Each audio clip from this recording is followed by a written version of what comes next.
कभी सोचा है आखिर भारत का एक राज्य झारखंड नेचुरल रिसोर्सेज से इतना मालामाल क्यों है?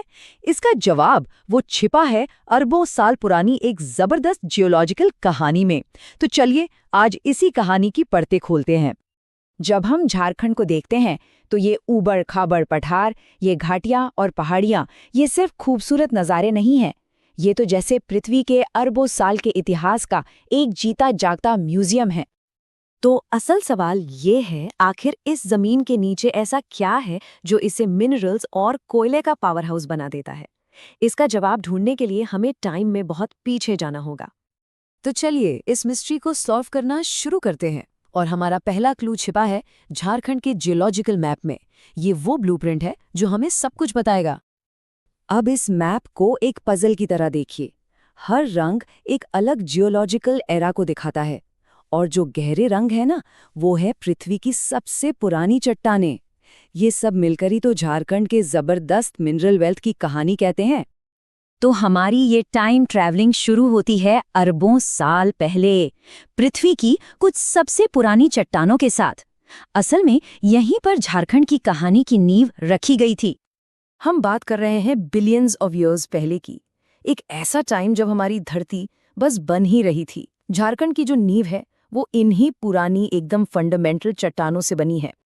मैप पर ये जो डार्क कलर के हिस्से हैं ना, इनको देखिए।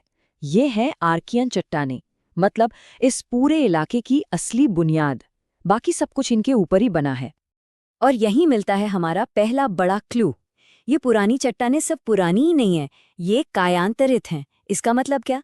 मतलब ये कि बेहिसाब गर्मी और दबाव ने इन्हें पूरी तरह बदल दिया है, और इसी प्रोसेस ने इन्हें आयरन और कॉपर, मैंगनीज, इन जैसे मेटालिक मिनरल से भर दिया। लेकिन रुकिए, मेटल्स तो कहानी का सिर्फ एक पार्ट है। यहाँ एक और भी बड़ा खजाना है, कोयला। अच्छा, तो वो कहाँ से आया? उसके लिए हमें टाइम में थोड़ा आगे चलना होगा। इन दोनों के बीच का फर्क समझना बहुत जरूरी है। देखिए, जो आर्कियन चट्टानें हैं, जो बेस हैं, वो हमें देती हैं मेटल्स, लेकिन जो बाद में बनी गोंडवाना चट्टानें हैं वो हमें कुछ और देती हैं, कोयला। और ये बना है एक बिल्कुल ही अलग जियोलॉजिकल प्रोसेस से। तो कोयला बनता कैसे है? सोचिए जरा। लाखों साल पहले के घने दलदली जंगल, जैसे जैसे पेड़ पौधे मरते गए वो मिट्टी और कीचड़ के नीचे दबते चले गए। फिर लाखों सालों तक जबरदस्त गर्मी और दबाव ने इस दबे हुए प्लांट मैटर को कोयले में बदल दिया। और हम यहाँ कोई छोटी मोटी परतों की बात नहीं कर रहे हैं। दामोदर घाटी जैसे इलाकों में कोयले से भरी ये लेयर्स पता है कितनी मोटी हो सकती हैं? 5000 फीट तक। ये एम्पायर स्टेट बिल्डिंग की हाइट से 3 गुना से भी ज्यादा है। सोचिए। अब हमारी कहानी में एक ड्रामेटिक ट्विस्ट आता है। जरा इमेजिन कीजिए, ज्वालामुखी फट रहे हैं और जमीन के नीचे की जबरदस्त ताकतें पूरी जमीन को ऊपर उठा रही हैं। हाँ, ये सब भी झारखंड की कहानी का हिस्सा है। लाखों साल के स्लो, धीरे धीरे होने वाले प्रोसेस के बाद अब बारी थी आग की। बड़े बड़े ज्वालामुखी विस्फोटों ने इस पूरे इलाके का नक्शा हमेशा के लिए बदल दिया। मैप के नॉर्थ ईस्ट कोने को देखिए। ये है राजमहल ट्रैप। डायनासोर के जमाने में, मतलब जुरासिक पीरियड में, जबरदस्त लावा फ्लो ने इस इलाके को पिघली हुई चट्टान की एक मोटी चादर से ढक दिया और एक बिल्कुल नया लैंडस्केप बना दिया। अब यहीं पर सारी पजल के पीसेस जुड़ते हैं। जिन जबरदस्त टेक्टोनिक फोर्सेस ने हिमालय को बनाया था ना, उन्हीं ने पूरे झारखंड के इलाके को भी ऊपर उठा दिया। और इसी अपलिफ्ट से बना वो फेमस छोटा नागपुर पठार जिसे हम आज जानते हैं। तो ठीक है, हमारे पास ये ऊपर उठा हुआ पठार तो आ गया, लेकिन इसे आज के इस कॉम्प्लेक्स लैंडस्केप में किसने बदला? इसका जवाब है 2 पावरफुल फोर्सेस में, इरोजन यानी कटाव और नदियां। ये स्लाइड देखिए, यहाँ सब कुछ एक साथ समझ आ जाएगा। लेफ्ट में है जमीन के नीचे की अनदेखी जियोलॉजी और राइट में है वो लैंडस्केप जो हमें दिखता है।